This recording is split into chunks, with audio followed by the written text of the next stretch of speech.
Hello, it is arplenoon again, also known as Phoenix. I am here with another entry for the Bridge Jumpers, Chapter 6.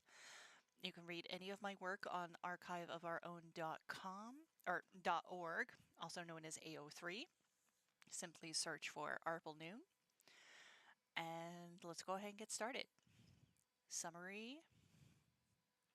Dream Sands reminisces on the past until he's suddenly met by Nightmare Sands. Dream begs his brother to relinquish his ways and come home. Meanwhile, Pro and G enter the anti-void to start some experimentation. However, they come across someone they do not expect. The Palace of the Dreamfalls stood at the very edge of the anti-void, built directly into the cliffs of the falling light of the multiverse. Dream understood why the Dreamers had built it, to protect him and the New World Tree from being destroyed so recklessly. However, on some days, it felt like a prison, keeping out and vetting all who came in need of the golden fruit. Still, Dream knew it was for all for the best, for his security and the safety of his children. 12 years ago, Dream had been uncertain about being suddenly thrust into the role of a father. His alliance and relationship with Ink had been on and off throughout the years. After the X event, Dream and Ink ended up living together, both raising PJ and Gradient when they'd been born. But Ink's behavior had grown strange, irrational. Dream couldn't even remember what they'd been fighting about the day they broke up. All he could remember was Ink grabbing him, and he used his magic to push Ink away. And by accident, his magic reacted with Ink's tattoos, creating Palette. He'd had enough.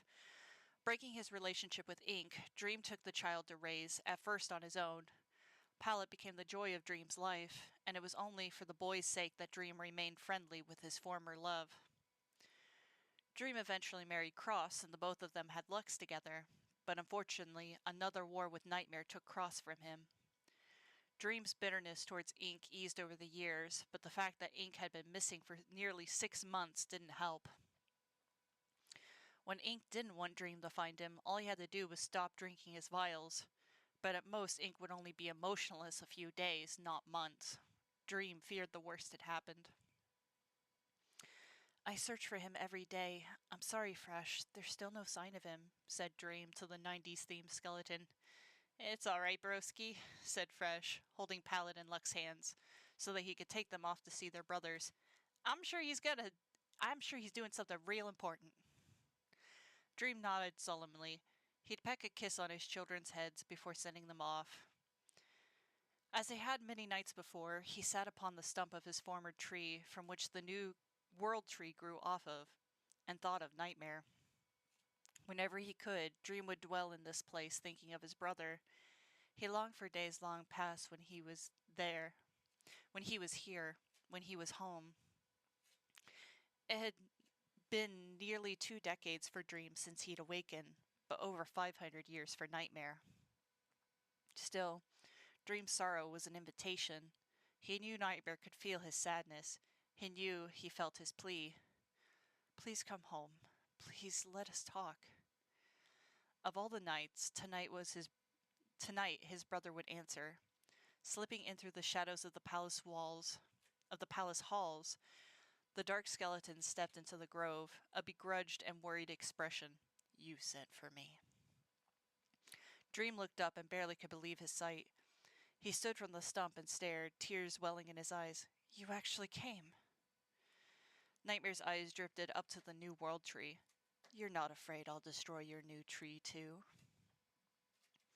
"One of us had to give their trust first, so I'm giving my trust that you won't," he said, though he was trembling. Dream really was taking a great risk, putting himself and the souls of the multiverse in the hands of the creature who had tormented them for over half a millennia. Nightmare smiled, meeting Dream's gaze. "Sweet saint, for charity be still. I'll not harm thee, but I ask, what now? You have me as requested." It wasn't an unreasonable question. Dream really hadn't thought this through. After all these years, he never expected Nightmare to take his invitation, never expected he'd have to negotiate with his sibling nemesis.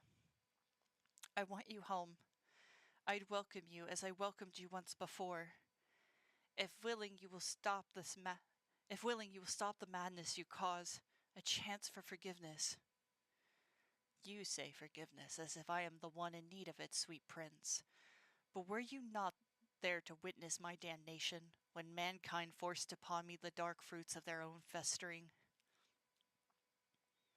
One ill act upon you does not justify several lifetimes of wicked deeds. Nightmare approached. Dream stilled his breast so that he wouldn't stumble back, and yet the closer his brother came, fear conquered him, and he summoned his sword in defense. A laugh escaped Nightmare's throat as he stopped within arm's reach. I see your scorn. I want not forgiveness from such a vengeful heart. Then Nightmare bent to his knees, his arms open. Lo, here, I rather thee take your sword and hide in this breast and humbly beg for death.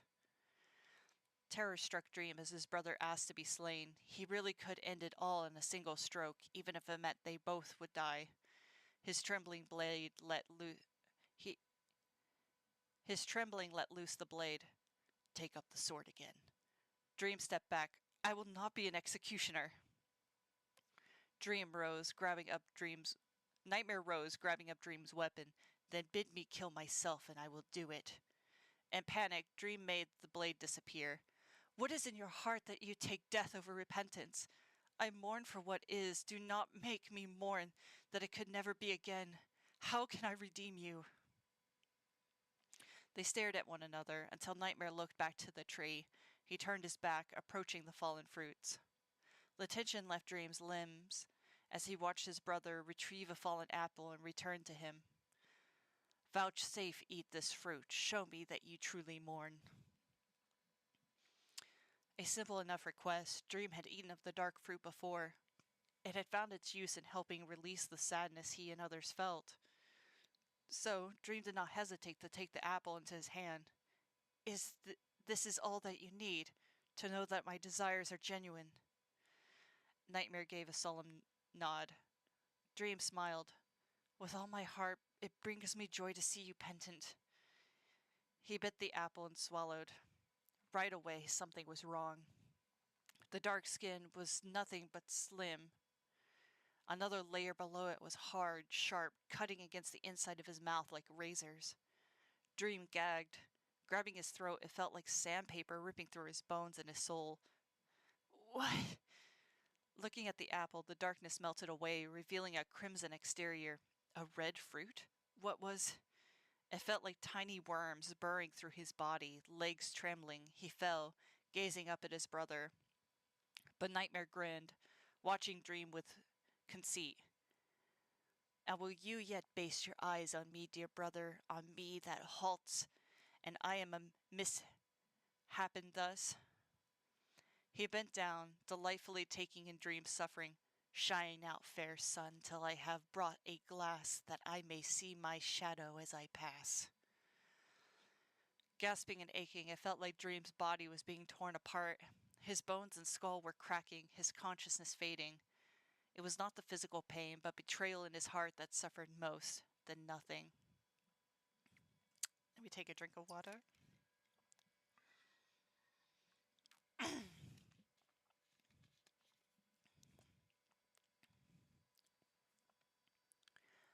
Well, Prodigal hadn't expected when he called for a bodyguard that he'd end up with a boyfriend. But at this point, it really hadn't changed his plans. If anything, he thought this might make it easier to convince G to give up his soul. After studying Melody's journal a while longer, Pro felt confident he could replace the ritual described. He could replicate the ritual described. If he could summon a witness, just talking to it would be worthwhile. He'd set up a time for G to meet him, gathering the supplies, and both heading into the anti-void to test his theory. The anxiety in G's face was clear. He hadn't been in the anti-void since his rescue.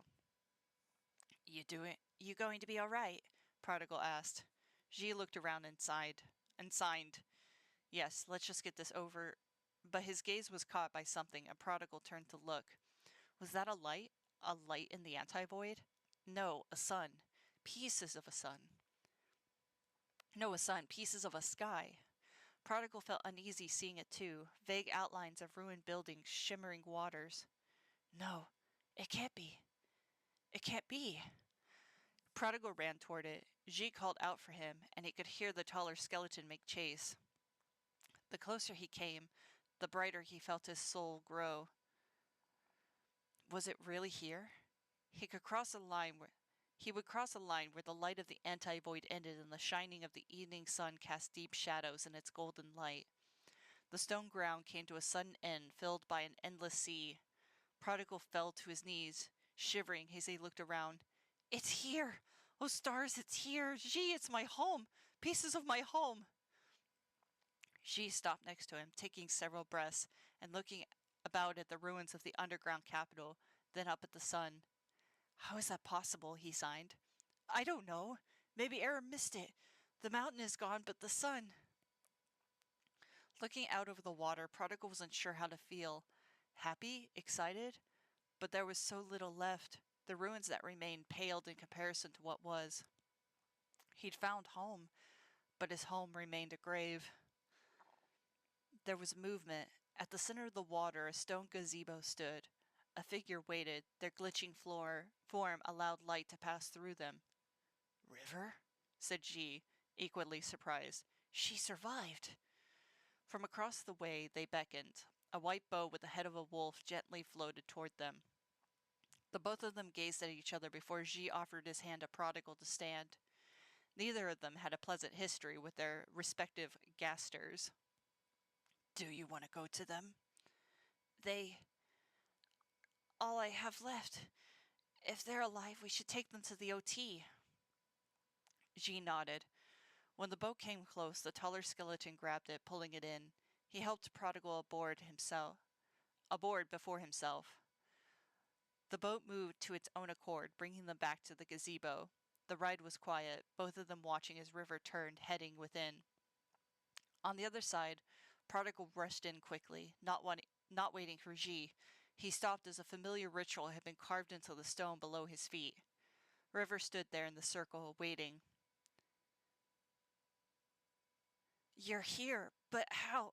I thought Era destroyed everything. A smile coated their voice. They spoke in wingdings, but signed along with their words. I knew Era would come. I prepared for his eventuality, and I know that he would spare you. It was foreseen. Excuse me. You knew? And you didn't tell us? Didn't tell Toriel or the others? You just let him come and destroy our world? Prodigal cried out. He destroyed our world because you failed to stop the human. Prodigal growled as he felt G touch his shoulder. It doesn't matter. Everything is as it should be, by the will of the creators. Not by the will of the creators again. I had enough of that propaganda when Sans was alive. You made me use that calibrate button to torture him. Sans was a prophet. His visions were true. I crafted both of you to perfection. Men created monsters, but we were chosen by the divine, full of love and pure from sin. River raised their head and pulled back their hood, revealing a barbed wire crown cut into invisible flesh. Their body glitched again, showing flashes of the error sign. We were meant to surpass what our masters made us to be. Monsters will become angels, joining with the creators, and you, Papyrus, shall lead the way forward. I'm not going to do a damn thing you ask me. I had enough of that when you experimented on me. He fell silent as a great pale eye appeared behind River. Was that the witness one of the creatures Malady wrote of? Slowly, it took form with what was left of their sun, a crimson liquid pouring from it like a great fountain. I don't ask much, my child. I shall reactivate the calibrate button. All you need to do is use it. But all it ever did was give Sans visions. How could I even use it without... I know what you did to Sans, but it wasn't your fault. That sin belongs to humanity, not you. Don't change the subject. If Air spared me, no, you could have made him save Sans. Out of all of us, he deserved to live the most.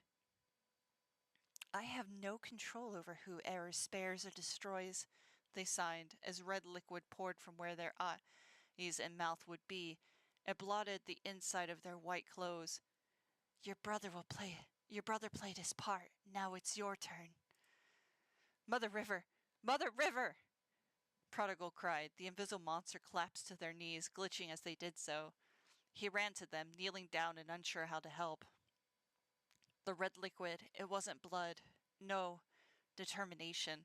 It coated his hands and knees as he grabbed River in his arms. Stop! Stop it! What's happening to you? Please don't die! They chuckled weakly, coughing as they did so.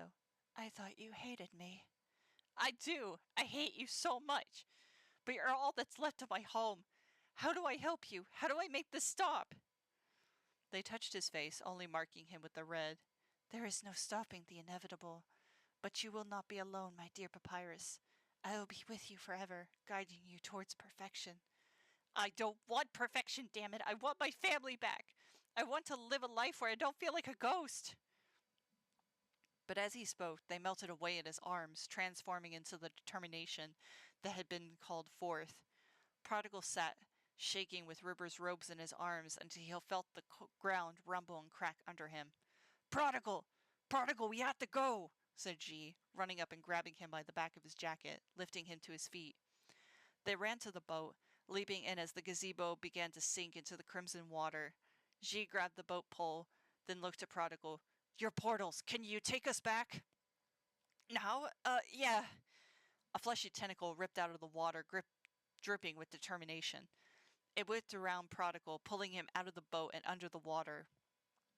The wind had been knocked out of him from the force of the pull. Prodigal struggled and grabbed at the tentacle, but it proved far too slippery. Summoning some bone attacks, he couldn't get them to shoot through the DT with a force enough to inflict damage. Red light shone from above. A shadow crashed through the surface as Ji dived after him. He couldn't breathe. He needed to breathe. The red liquid had entered in through his skull and filled his senses. Ji summoned his sword and cut through the tentacles, the creature letting out a gurgling cry. Prodigal felt Ji grab him around the waist just as he blacked out. Consciousness returned as Ji shook his shoulders, the DT pouring out of his mouth, eyes, and nose as he coughed, leaning forward. Prodigal! A portal! Said Ji, as the earth continued to tremble. No time to think. He lifted a hand, opening a portal right into Diva's apartment. Ji grabbed him again and leapt through. Close it! Close it now! Prodigal barely got a glimpse of the large, bulbous creature from which the tentacles had come, wrathfully following from the water. Lifting his hand again, the portal closed. The tip of a tentacle had made it through, cutting off and falling to the ground before turning to dust. They coughed, leaning on each other to catch their breath. Both soaked, the red liquid had fallen all over the floor and part of the furniture. Before Prodigal could think of how furious Diva would be, the calibrate button popped up on its own. But instead of shining white, it's red, said Prodigal. Without thinking, he reached out to touch it. He heard Ji cry out to stop and grabbed his wrist, but it was too late. The most intense pain Prodigal had ever felt split his skull and through every bone. Screaming, he collapsed to his knees, fingers reaching into his mouth and eye sockets in vain. He could barely hear Ji's voice or feel his touch. Visions, hundreds upon thousands upon millions of images flooded in. It felt as if he was suddenly everywhere, every time, all at once. All too much to be reasoned by a mortal mind. Existence a mere flicker in a vast void. The idea of an identity, an individuality at all, became numb. Waking from a deep sleep, Papyrus opened his eyes. Laying in bed, back in the holy covenant of New Home. He turned to see Sand sitting in a chair next to him, holding his hand. The small skeleton looked up and smiled. Brother, you're awake! Are you hurt real bad? My head, he said, reaching up to touch his skull. Oh, Mother River said you didn't take too well today's session. You've been out a few hours. Was he really home? Had it all just been a bad dream? They're gonna kill me like they killed the others, I know it. Sans frowned. They're just trying to get us out of here. Yeah, well, they could find a way out without using us, he groaned, but managed to force a smile. I had a sad dream. A sad dream? What about? How can he explain it in so few words? A devil came. It took everyone and everything from me. I was lost in a world I didn't know. That sounds really scary. Sans hung his head, but then smiled again with a whisper. Papyrus, guess what? When they were distracted, I stole this. Sans pulled out a bottle of sacramental wine from the drawer next to the bed.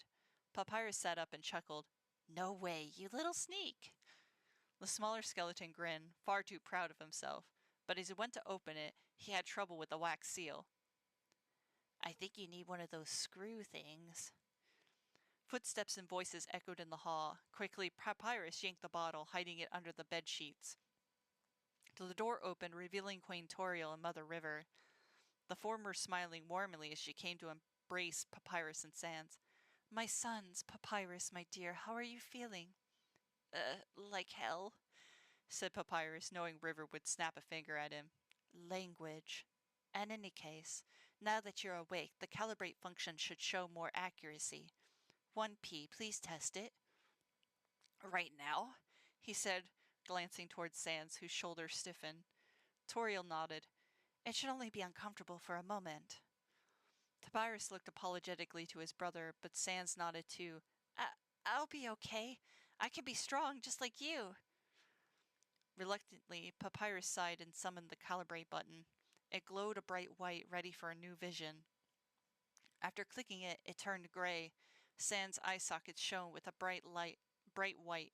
Joints locked, bones rattled. Papyrus ground his teeth, hating to see his brother suffer. When the light faded, Toriel gently grabbed Sans' shoulder so he wouldn't fall out of the chair. He breathed heavily, frightened. What did you see? Signed River. Sans met Papyrus's gaze, struggling to speak. A look of complete betrayal.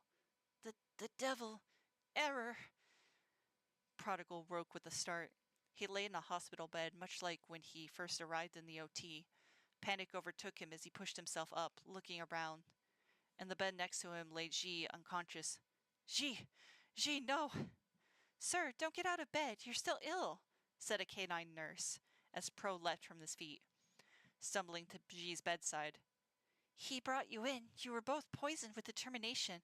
But don't worry. You should both be fine in a few days.